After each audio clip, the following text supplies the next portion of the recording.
নমস্কার বন্ধুরা, আজকের রেসিপি হচ্ছে বড় কাঁকড়া। তো বড় কাঁকড়া রান্না করব। তো আমি এইখানে বড় কাঁকড়াগুলো বেশ বড়ও না আর ছোটও না, মিডিয়াম সাইজের।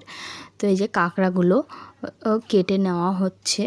তো কাঁকড়াগুলো ভালো করে কেটে ধুয়ে নিয়ে পরিষ্কার করে আমি এগুলো ভালো করে পরিষ্কার করে ধুয়ে নেব, নিয়ে ছাড়িয়ে ভালো করে পরিষ্কার করে নেব। তারপরে পরিষ্কার করে নিয়ে আমি এইখানে আলু কেটে নেব। আলু কেটে নিয়েছি। তো আলুগুলো এবার ভাজা করে নেব। তাতে এবার কড়াইতে আমি তেল দেব। কড়াইতে তেল দিয়ে তেলটা গরম হয়ে গেলে আলুগুলো আমি এবার ভাজা করে তুলে নেব। তো আলুগুলো আমি ভাজা করে নিচ্ছি, ভাজা করে তুলে নিচ্ছি। তারপরে তুলে নিয়ে তারপরে আবার আমি কড়াইতে তেল দিয়ে দেবো। দিয়ে কড়াইতে তেল দিয়ে তেলের মধ্যে জিরে ও পেঁয়াজ দিয়ে দিয়েছি, টমেটো কেটে দিয়ে দিয়েছি।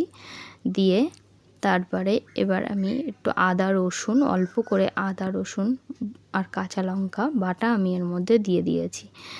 দিয়ে তারপরে এই যা গুঁড়ো মশলা দিয়েছি, যেমন কাশ্মীরি লঙ্কার গুঁড়ো, হলুদ, নুন,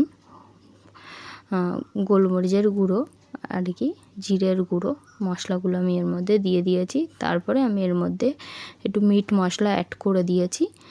দিয়ে এবার ভালো করে আমার প্রায় কিন্তু মশলাটা প্রায় কষানো হয়ে গেছে। এবার যে ভেজে রেখেছিলাম যে আলুগুলো, সেই ভেজে রাখা আলুগুলো আমি এর মধ্যে দিয়ে ভালো করে কষিয়ে নিচ্ছি। ভালো করে কষিয়ে নিয়ে তারপরে আমি এখানে গরম জল করে নেব। গরম জল করে নিয়ে সেই গরম জলটা আমি এর মধ্যে দিয়ে দেব। দিয়ে গরম জল দিয়ে নিয়ে তারপরে যখন এটা ফুটবে, আমি এখানে কাঁকড়ার ডাঁড়গুলো আর কি, কাঁকড়ার ঠ্যাংগুলো আমি সেগুলো দেখাইনি। আমি তার আগে এরগুলো আমি এর মধ্যে ঝোলের মধ্যে দিয়ে দিয়েছিলাম। তারপরে যে কাঁকড়াগুলো আমি কেটে রেখেছিলাম সেই কাঁকড়াগুলো আমি এর মধ্যে ঝোল যখন ফুটছে তার মধ্যে আমি দিয়ে দিয়েছি। দিয়ে এবার আমি ঢাকনা দিয়ে একটু ঢাকা দিয়ে রেখে দেবো। দিয়ে এটা প্রায় 10-12 মিনিট মতো আমি এটা ফুটিয়ে নেব, যাতে কাঁকড়াগুলোও সিদ্ধ হয়ে যায় আর ঝোলটাও একটু কমে যায় আর কি, একটু মাখা মাখা ভাবটা থাকবে, তাহলে বেশ খেতে ভালো লাগে। তো এর মধ্যে আমি একটু জিরে, গোলমরিচের গুঁড়ো, ধনের গুঁড়ো, যে ভেজে রেখেছিলাম যে মশলাটা, সেই মশলাটা আমি এর মধ্যে দিয়ে দিয়েছি। তারপরে এটা প্রায় রেডি হচ্ছে। এটা দেখো কাঁকড়ার ঠ্যাংগুলো কিন্তু দেখা যাচ্ছে, পাগুলো আর কি, পাগুলো কিন্তু সিদ্ধ হয়ে গেছে, কাঁকড়াগুলো একটু সিদ্ধ হতে বাকি আছে। তারপরে এর মধ্যে আমি একটু গোলমরিচের গুঁড়োও দিয়ে দিয়েছি।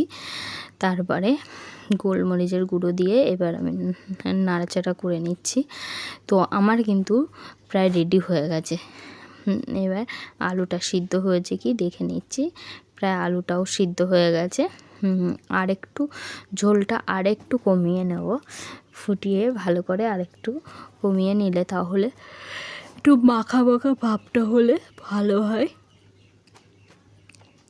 তারপরে নামানোর সময় আমি এর মধ্যে একটু গরম মশলা দিয়ে নামিয়ে নেব। তো আমার রেডি হয়ে গেছে। তো এইবার আমি গরম মশলার গুঁড়োটা দিয়ে দিচ্ছি, দিয়ে নামিয়ে নিচ্ছি। তো এইভাবে একবার অবশ্যই বাড়িতে খেয়ে দেখবে, খুব ভালো লাগে কাঁকড়া দিয়ে আলু দিয়ে ঝোল। তো টাটা, বাই বাই বন্ধুরা।